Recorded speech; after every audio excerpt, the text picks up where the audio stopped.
PlayStation Vita's promise of giving us HD console gaming on the go, can its first iteration in the Call of Duty series live up to such a statement with Black Ops Declassified?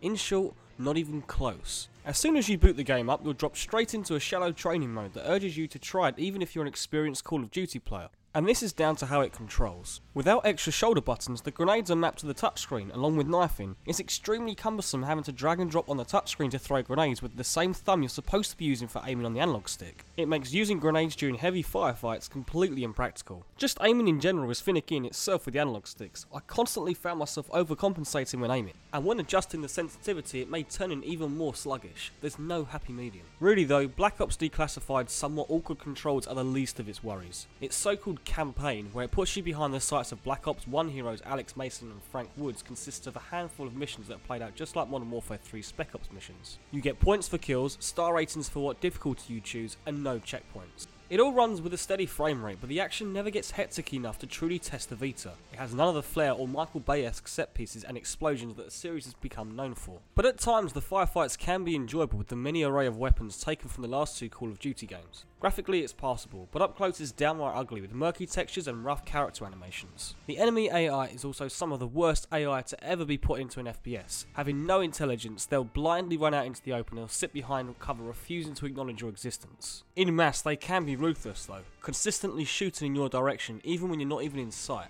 The game isn't difficult, but instead it cheats you with irregular difficulty spikes by throwing time limits at you along with hostage rescuing, which become increasingly irritating when a stray bullet on the final stretch can send you all the way back to the start. Luckily they're not long, lasting between 5 to 10 minutes, meaning that the whole campaign can be completed in an hour or two, depending on how many times you have to frustratingly restart missions, which is beyond a joke for a full price retail game.